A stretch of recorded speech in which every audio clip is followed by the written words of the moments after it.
Assalamualaikum students. Exercise number 2.1. Question solve the simultaneous equation. Question number 5. ठीक है, x square minus xy is equals to 0. Equation number 1. x plus y is equals to 1. Equation number 2. अब हमने equation number 1 या equation number 2 में से x की values निकाल लेनी है इन टर्म्स ऑफ y या y की वैल्यूज निकाल लेनी है इन टर्म्स ऑफ x. ठीक है, और मैंने आपको पहले भी प्रीवियस वीडियोस में भी बताया था कि हम कोशिश करते हैं वो वाली इक्वेशन को हम चेंज करें जो लीनियर हो. ये लीनियर इक्वेशन है और इसमें देखिए ये आपको नॉन लीनियर इक्वेशन नजर आ रही है क्योंकि इसमें पावर क्या आ रही है, x की स्क्वायर आ रही है.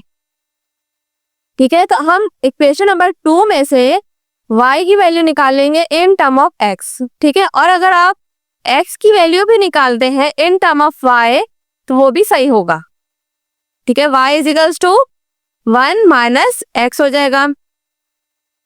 इक्वेशन नंबर 2 में से हमने y की वैल्यू निकाल ली इन टर्म ऑफ x. ठीक, अब हमने इसको सब्स्टिट्यूट कर देना है. Substituting the value of y in equation number 1. Equation number 1 क्या थी? नॉन लीनियर थी जिसमें पावर क्या आ रही थी, x की स्क्वायर आ रही थी. x स्क्वायर माइनस x और जहां जहां y है मौजूद वहां वहां उसकी वैल्यू आ जाएगी. 1 माइनस x आ जाएगी इज इक्वल्स टू 0. अब एक्स स्क्वायर माइनस, अब इस वाले x को इस 1 से मल्टीप्लाई करेंगे तो प्लस माइनस माइनस हो जाएगा और x1 दा x हो जाएगा. अब इस माइनस को इस माइनस के साथ जो ब्रैकेट के अंदर है उसके साथ मल्टीप्लाई कराएंगे. माइनस माइनस प्लस x और x को मल्टीप्लाई कराएंगे तो x square is equals to 0. अब हमारे पास 2x की टर्म आ गई, एक्स स्क्वायर वाली 2 टर्म्स आ गए, एक ये और एक ये. इन दोनों को आपने सेपरेट लिख लेना एक साथ. ठीक है, और फिर minus x is equals to 0. X square जब बेसिस सेम हो, पावर सेम हो तो ये दोनों आपस में प्लस या माइनस हो सकते. ठीक है, तो ये बन जाएगा 2x स्क्वायर. पावर सेम रहेंगी. पावर ऐड मल्टीप्लाई जब हम इन दोनों को कर रहे होते हैं बेसिस को, तो जब पावर ऐड होती है, अभी पावर ऐड नहीं होगी. प्लस या माइनस करते वक्त पावर ऐड नहीं होती. बस हमने ये देखना होता है कि जो बेसिस सेम है उनकी जो पावर है वो सेम है तो ये दोनों आपस में प्लस या माइनस हो सकते हैं. ठीक है, अगर ये दोनों आपस में मल्टीप्लाई हो रहे होते तो जब हम इन दोनों की पावर प्लस करते, ये बात जरूर ध्यान रखिएगा. अब हमने इधर से x कॉमन ले लेना है, इधर बचेगा 2x minus 1 is equals to 0.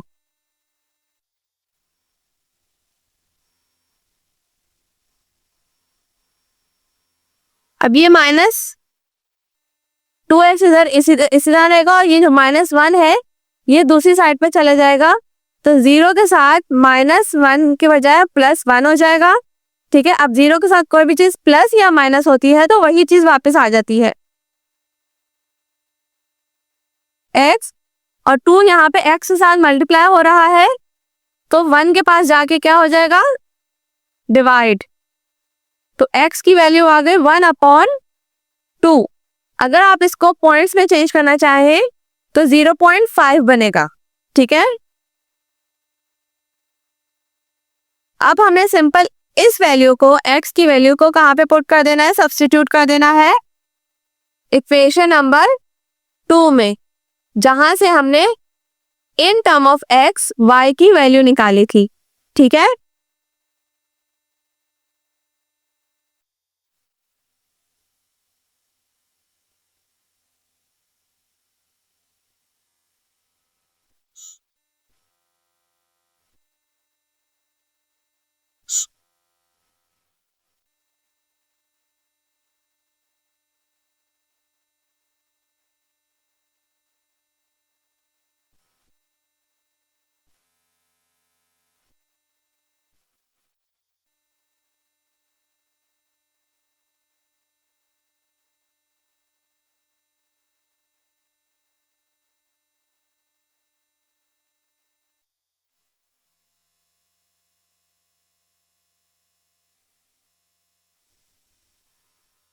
आप चाहें तो 0.5 भी सब्स्टिट्यूट कर सकते हैं, नहीं तो हमने जो वैल्यू निकाली थी x की 1/2, यहाँ तक भी हम वैल्यू निकाल सकते हैं x की।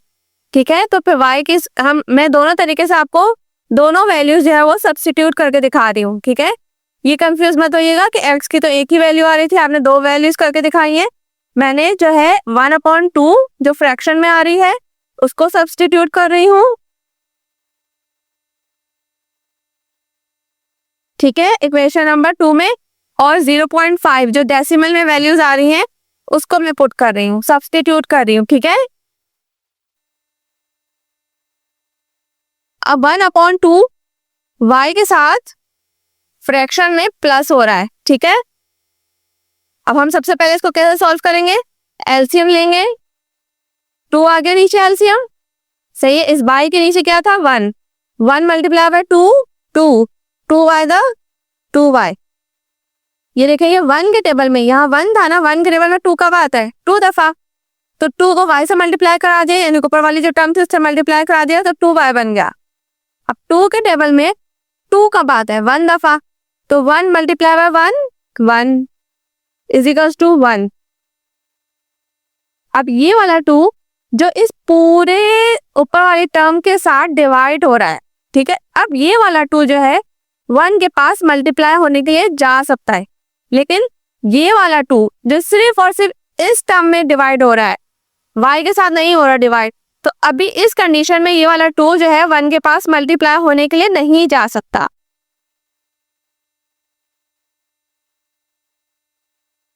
टू बन गया। ठीक है, 2y plus is equals to 2। अब 1 जो है वो 2 के पास जाके क्या हो जाएगा, माइनस हो जाएगा। 2y is equals to 2 minus 1। अब ये जो 2 है ये y के पास मल्टीप्लाई हो रहा है, तो जब 1 के पास जाएगा तो क्या हो जाएगा, डिवाइड हो जाएगा। तो y की वैल्यू भी क्या आ गई, 0.5। जब हमने वैल्यू क्या रखी थी x की, फ्रैक्शन में रखी थी। ठीक है, अब हमने 0.5, तो इधर क्या बच जाएगा, 0.5। ठीक है, y की एक वैल्यू आ जाएगी 0.5 जब हमने डेसिमल में x की वैल्यूज रखी।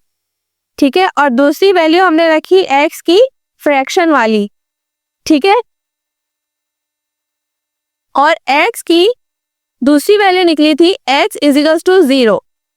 अब हमने y की एक वैल्यू आ गई 1/2 से, जो कि हमने फ्रैक्शन वाली वैल्यू पुट की थी, तो देखिए y की भी वही वैल्यू आ रही है 1/2। ठीक है, इसी तरह हम इसको आगे और सॉल्व करते तो 0.5 आ जाती है y की वैल्यू। तो y की दोनों वैल्यूज, चाहे हम x की वैल्यू 0.5 सब्स्टिट्यूट करें या फ्रैक्शन वाली वैल्यू सब्स्टिट्यूट करें, आखिर में एक ही वैल्यूज आ रही है y की। ठीक है, सेम आ रही है। अब जब हम x की दूसरी वैल्यू पुट सब्स्टिट्यूट करेंगे 0, ठीक है, तो y, इक्वेशन नंबर 2 क्या थी, x plus y is equals to 1। तो जब हमने x की जगह 0 सब्स्टिट्यूट करा तो y की क्या वैल्यू आ गई, सिंपली 1। तो x की वैल्यू आई 1/2, या उसको आप 0.5 कह सकते हैं। ठीक है, और दूसरी वैल्यू आई x की 0।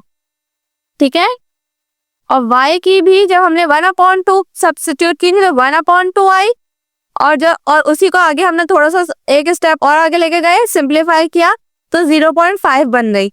ठीक है, और y की दूसरी वैल्यू जब हमने x की वैल्यू 0 सब्स्टिट्यूट की थी तो y की वैल्यू आ गई दूसरी 1। ठीक है, आप आंसर जो है सिंपली ये लिख सकते, x y कोऑर्डिनेट्स ये आ गए। ठीक है, यहां तक भी आपका आंसर सही है। ये वाली चीज यहां तक भी सॉल्व करेंगे, यहां तक तो सही होगा, यहां तक सॉल्व करेंगे जब भी सही होगा।